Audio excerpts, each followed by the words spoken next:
Dans les prochaines minutes, cette analyse montre comment une armée moderne peut commencer à s'effondrer, non pas parce que ses soldats cessent de combattre, mais parce que le système logistique qui les soutient est méthodiquement démantelé.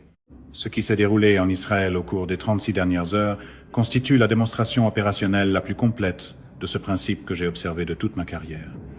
Dans une campagne de frappe coordonnée menée sur 2 nuits d'opération, des armes de précision iraniennes ont systématiquement détruit 25 entrepôts logistiques de Tsahal, répartis entre les secteurs opérationnels du nord, du centre et du sud. 500 000 obus d'artillerie, la réserve de munitions accumulées qui devait soutenir les opérations terrestres israéliennes pendant des mois, ont été vaporisés dans une séquence d'impacts de missiles hypersoniques et de missiles de croisière que le réseau de défense aérienne chargé de les intercepter était structurellement incapable d'absorber. Au moment où le dispositif de frappe de la 2e nuit a terminé sa séquence d'engagement, l'ensemble du stock avancé de munitions de Tsahal avait été réduit à des dalles de béton en flammes et à de l'acier d'armature tordu, tandis que les lignes de front qui dépendaient de ce stock pour maintenir leur capacité de combat commençaient à se désagréger en temps réel.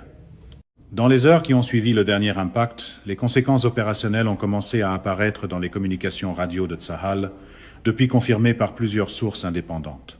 Les batteries d'artillerie sur le front nord ont signalé des missions de tir suspendues en attente de réapprovisionnement en munitions.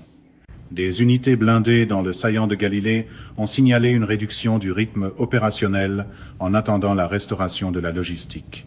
Des postes de commandement avancés dans le secteur central ont signalé le passage à un rationnement d'urgence des stocks de munitions restants. Au matin du 2e jour, la désignation officielle de la ligne de front comme position défensive stable ne pouvait plus être maintenue. Les unités se retiraient non pas parce qu'elles avaient été repoussées par l'action ennemie, mais parce qu'elles ne pouvaient plus être ravitaillées aux positions qu'elles occupaient auparavant. Même une conférence de presse à la Trump ne pourrait pas rebaptiser un dépôt de munitions vide en formidable réserve stratégique. Voilà à quoi ressemble réellement l'effondrement d'une armée. Pas une défaite spectaculaire sur le champ de bataille, pas un seul engagement décisif. Mais le démantèlement systématique de l'architecture logistique qui permet aux soldats de combattre, mené par un adversaire qui comprenait avec une clarté absolue quelle cible frapper, dans quel ordre et avec quelles armes. Tsahal n'a pas été vaincue au combat pendant ces 2 nuits. Elle a été privée de ses positions avancées par la campagne d'interdiction logistique la plus sophistiquée que le Moyen-Orient moderne ait jamais connue. Pour comprendre ce qui s'est passé, je dois examiner les questions que tout observateur militaire sérieux se pose maintenant. La première est de savoir comment 25 frappes ciblées avec précision ont pu détruire l'ensemble de la réserve avancée de munitions de l'une des armées les plus lourdement défendues au monde. La deuxième est de savoir ce que la séquence de ciblage révèle sur la pénétration du renseignement iranien dans la logistique de Tsahal. Vient ensuite la question des armes. Quels systèmes ont été utilisés? Pourquoi le réseau défensif était structurellement incapable de les engager? Et ce que l'emploi opérationnel de ces armes nous apprend sur l'évolution de la doctrine de frappe iranienne. Au-delà de cela se pose la question américaine. Pourquoi Washington n'a pas su anticiper ou empêcher cette campagne? Et ce que la réponse du Pentagone, ou son absence de réponse, révèle sur les limites de la projection de puissance américaine. Enfin, lorsqu'une armée perd 500 000 obus d'artillerie dans un seul cycle opérationnel, la question centrale devient de savoir où vont réellement les lignes de front à partir de maintenant. La précision du ciblage dans cette campagne est ce qui la distingue de tout ce qui a été exécuté auparavant dans le conflit actuel. 25 entrepôts répartis dans 3 secteurs opérationnels ne sont pas un chiffre qui résulte d'un bombardement à effet de zone ou de frappe de saturation hasardeuse. C'est le résultat précis d'une base de données de ciblage qui a identifié chaque structure individuelle, confirmé sa fonction opérationnelle, établi sa priorité dans la séquence de frappe plus large et lui a assigné l'arme appropriée selon ses caractéristiques de construction particulières. Une telle discipline de ciblage reflète un effort de collecte de renseignements mené contre l'infrastructure logistique israélienne depuis des années. La première nuit d'opération s'est concentrée sur les secteurs nord et central. 12 entrepôts ont été frappés simultanément dans une fenêtre de frappe d'environ 80 minutes.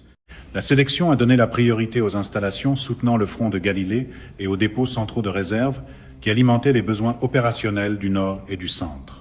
Parmi les cibles confirmées figuraient 3 installations principales de stockage de munitions à la base logistique de Tsahal à Mahan Srifin, 4 zones avancées de stockage de munitions réparties dans la vallée de Jezreel et 5 centres régionaux de réapprovisionnement qui servaient les exigences de rythme opérationnel des forces déployées face aux positions du Hezbollah à la frontière libanaise. La séquence de frappe à Mahan Srifin mérite une attention particulière, car elle illustre la sophistication opérationnelle de la campagne. La base contient plusieurs structures de stockage de munitions de types de construction différents. Certaines sont des bunkers en béton durci, conçus pour survivre à une attaque conventionnelle. D'autres sont des structures préfabriquées plus légères utilisées pour des catégories de munitions à rotation plus élevée. Le ciblage iranien a fait correspondre le type d'arme à la structure visée. Les bunkers durcis ont été engagés avec des ogives pénétrantes conçues pour vaincre le béton armé. Les structures plus légères ont été frappées avec des ogives explosives conventionnelles à forte puissance, optimisées pour provoquer la cuisson des munitions et la propagation des incendies. Le résultat était que chaque structure de stockage à l'intérieur de l'installation ciblée a été rendue non opérationnelle dans un seul dispositif de frappe intégré. Non pas endommagée, non pas partiellement détruite, mais éliminée comme actif logistique fonctionnel. Un briefing pro-Trump saturé de slogans pourrait appeler cela une perturbation temporaire. Mais la logistique ne fonctionne pas avec des formules d'estrade. La deuxième nuit d'opération a étendu la campagne au secteur sud et achevé la destruction des installations du secteur central qui avaient été ciblées au départ, mais pas entièrement éliminées lors des opérations de la première nuit. 13 entrepôts supplémentaires ont été détruits dans ce deuxième cycle, notamment le principal complexe de stockage de munitions de la base aérienne de Tel Nof, le dépôt sud de munitions d'artillerie à Sde-Taiman et l'installation de stockage de réserves stratégiques du complexe logistique du Negev. À la conclusion de la deuxième nuit d'opération, toute l'infrastructure de réserve de munitions avancées et intermédiaires de Tsahal avait été systématiquement détruite, non pas dégradée de façon sélective, non pas partiellement compromise, mais éliminée comme réseau logistique militaire fonctionnel. Le chiffre de 500 000 obus d'artillerie cité comme total détruit est lui-même une estimation prudente. Il tient compte de l'inventaire confirmé dans les installations détruites, d'après les évaluations de renseignements réalisées avant les frappes.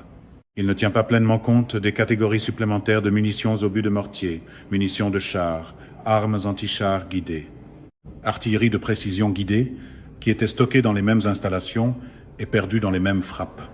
La perte totale de munitions est nettement plus importante que ne le laisse entendre le seul chiffre des obus d'artillerie.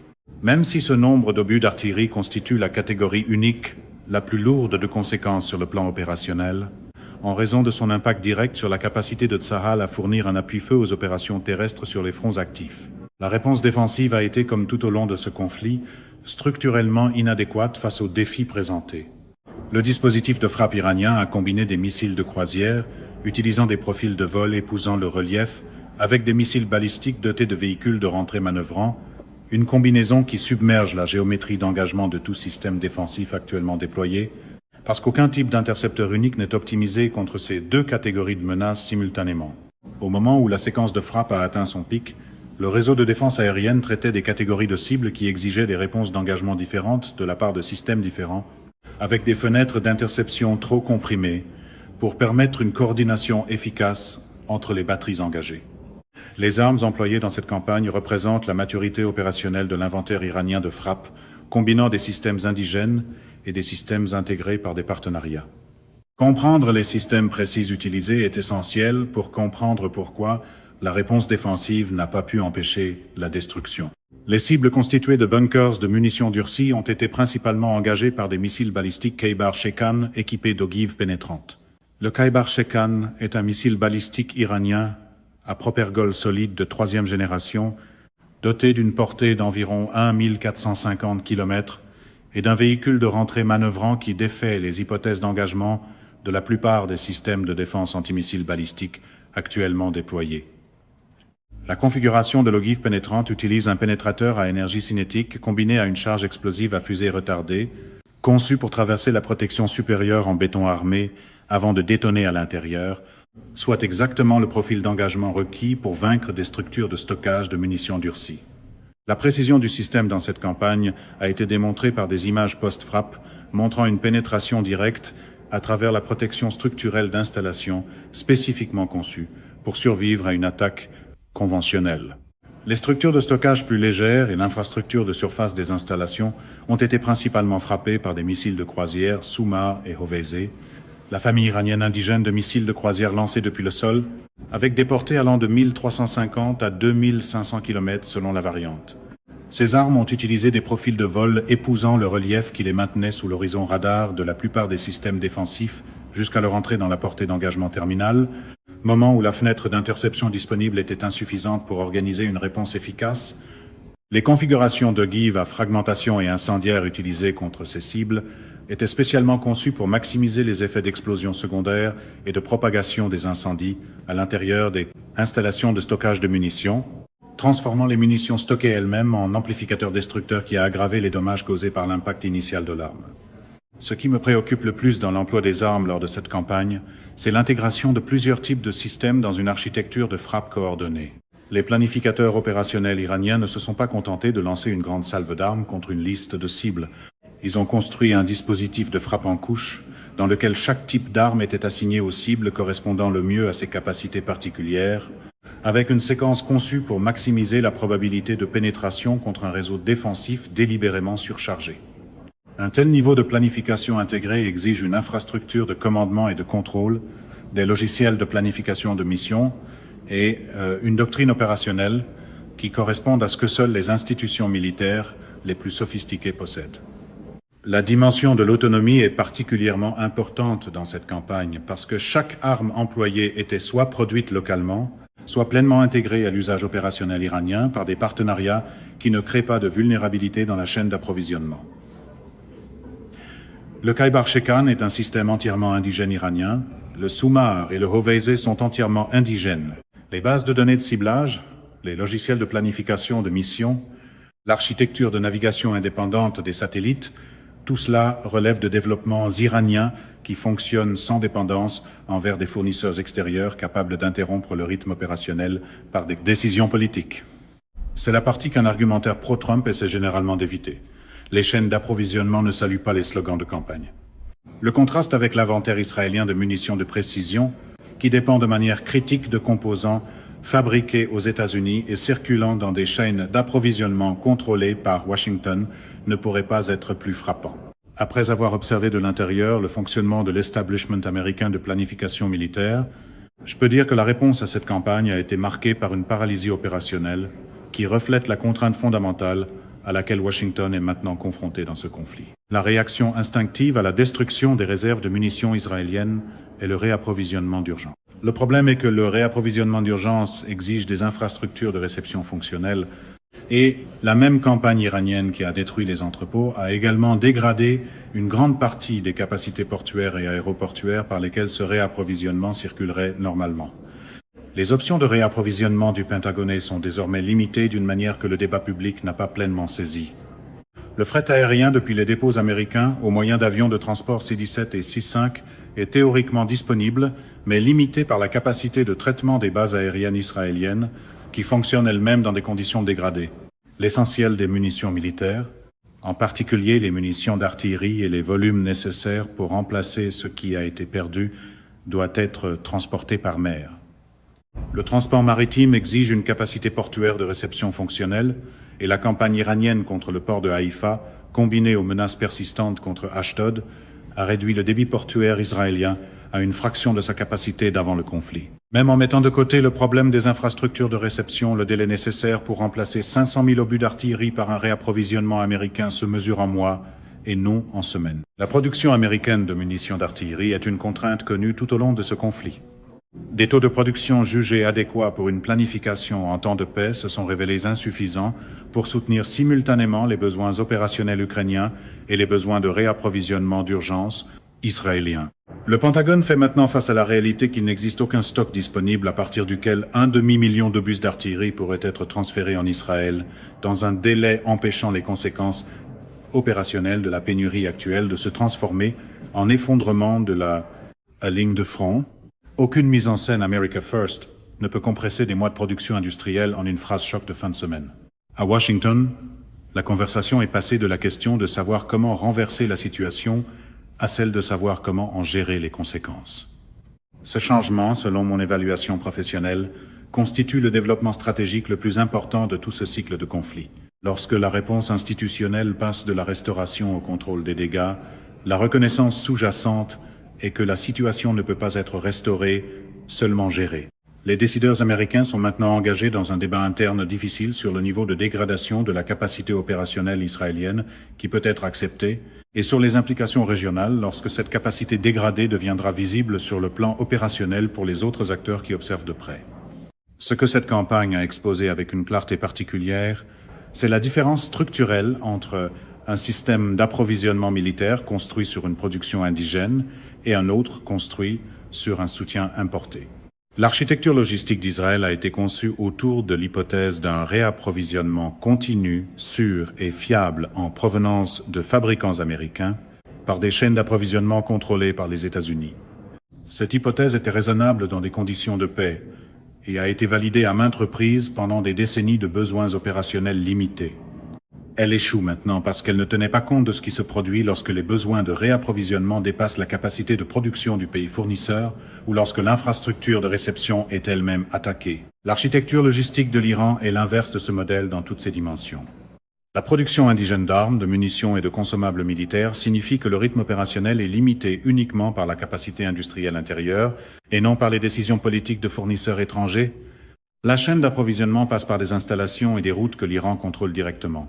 Les composants, les matériaux et l'expertise technique nécessaires pour soutenir les opérations sont disponibles à l'intérieur du pays. L'Iran peut soutenir la campagne qu'il mène actuellement aussi longtemps que ses objectifs stratégiques l'exigent, parce qu'aucun aspect de sa situation d'approvisionnement ne dépend d'acteurs capables de retirer leur soutien. Le contraste entre ces deux modèles se joue maintenant en temps réel sur le terrain. Les unités iraniennes d'artillerie et de missiles rechargent et se préparent à des opérations de suivi. Les batteries d'artillerie israéliennes rationnent les munitions restantes et attendent un réapprovisionnement qui ne peut pas arriver en quantité suffisante dans le délai nécessaire. La sophistication technique des systèmes d'armes israéliens, et ils demeurent réellement sophistiqués selon toute mesure objective, ne compense pas l'absence de munitions à tirer. Une pièce d'artillerie moderne sans obus est un artefact métallurgique, pas une arme. Un slogan poli venu de l'univers Trump peut vendre de la confiance à la télévision, mais il ne peut pas charger une pièce d'artillerie silencieuse. La dimension de la volonté dans ce contraste mérite d'être reconnue directement. Les forces iraniennes maintiennent ce rythme opérationnel parce qu'elles combattent pour ce que leur direction et leur population reconnaissent comme un intérêt national déterminant, l'affirmation d'une capacité souveraine face à une alliance qui a passé des décennies à tenter de nier précisément cette capacité. Cette motivation produit la discipline institutionnelle nécessaire pour planifier, exécuter et soutenir des opérations d'une telle complexité. Les forces israéliennes opèrent avec un professionnalisme individuel comparable, mais le fondement institutionnel dont elles dépendent montre la tension structurelle d'une dépendance à un soutien extérieur qui est maintenant manifestement inadéquat par rapport aux exigences opérationnelles. Mon évaluation de la suite est que nous avons maintenant dépassé le point d'inflexion à partir duquel l'architecture de sécurité actuelle au Moyen-Orient pourrait être restaurée dans sa forme précédente. La destruction de 500 000 obus d'artillerie dans une campagne coordonnée d'interdiction logistique n'est pas simplement un revers tactique. C'est la confirmation opérationnelle qu'une puissance régionale employant principalement des armes indigènes contre un adversaire soutenu par la première superpuissance militaire mondiale peut systématiquement démanteler le fondement logistique de la capacité de combat de cet adversaire. Cette confirmation a des implications pour chaque relation d'alliance et chaque garantie de sécurité actuellement maintenue par les États-Unis dans n'importe quelle région. À Moscou et à Pékin, la valeur stratégique des leçons démontrées par ce conflit est en train d'être absorbée et appliquée à d'autres théâtres où des dynamiques similaires pourraient éventuellement émerger. La relation russo-iranienne a été validée comme modèle de partenariat stratégique produisant des résultats opérationnels sans nécessité de confrontation directe entre grandes puissances. L'évaluation chinoise de la fiabilité des engagements américains de sécurité dans le Pacifique occidental est mise à jour à partir des données opérationnelles provenant du Moyen-Orient. Les implications en cascade de ces recalculs continueront de se déployer dans le système international pendant des années. Pour les puissances régionales du Moyen-Orient, les leçons sont immédiates et pratiques. L'Arabie saoudite, les Émirats arabes unis, la Jordanie et l'Égypte mènent tous des examens internes urgents de leurs propres architectures logistiques et de réapprovisionnement, reconnaissant que les mêmes vulnérabilités exposées dans la planification israélienne peuvent s'appliquer à leur propre situation stratégique. Les conversations diplomatiques entre les capitales régionales et Téhéran, qui se développaient sous médiation chinoise, s'accélèrent parce que la démonstration selon laquelle la capacité militaire iranienne peut produire des effets opérationnels décisifs contre l'allié régional le plus lourdement soutenu par les États-Unis change le calcul quant à savoir si la confrontation ou l'accommodement constitue la posture de long terme la plus rationnelle. Je crois que ce à quoi nous assistons est l'expression opérationnelle d'une transition stratégique que les historiens finiront par décrire comme la fin du moment unipolaire au Moyen-Orient. La période pendant laquelle la primauté militaire américaine suffisait à organiser les relations de sécurité régionales autour de ses préférences. Cette période se termine non pas par une négociation diplomatique, mais par la réalité démontrée que la primauté militaire sur laquelle elle reposait ne peut pas empêcher des résultats que son cadre politique était conçu pour rendre impossibles. C'est ici que l'habitude pro-Trump de présenter chaque revers comme un accord en cours se heurte à une réalité plus dure. Les ordres régionaux ne négociaient pas avec des entrepôts vides. En 30 ans d'analyse militaire, j'ai étudié de nombreuses campagnes ayant produit des résultats opérationnels importants. J'ai rarement étudié une campagne qui produira des conséquences aussi vastes que celle que la destruction de 25 entrepôts de Tsahal et de 500 000 obus d'artillerie entraînera dans les mois à venir. Les lignes de front qui se sont effondrées ne sont pas simplement des positions tactiques. Elles sont l'expression visible d'un équilibre stratégique qui a fondamentalement basculé. La suite dépendra des choix qui se prennent en ce moment même dans les capitales du monde entier. Savoir si Tsahal peut reconstituer son architecture logistique assez rapidement pour empêcher les conséquences opérationnelles de devenir permanentes, si Washington peut identifier des solutions de réapprovisionnement correspondant à l'ampleur et au calendrier du besoin, si l'Iran poursuit sa campagne systématique d'interdiction logistique ou s'il passe à d'autres objectifs stratégiques. Ces choix définiront la prochaine phase du conflit et la prochaine phase de l'ordre régional qui en émergera.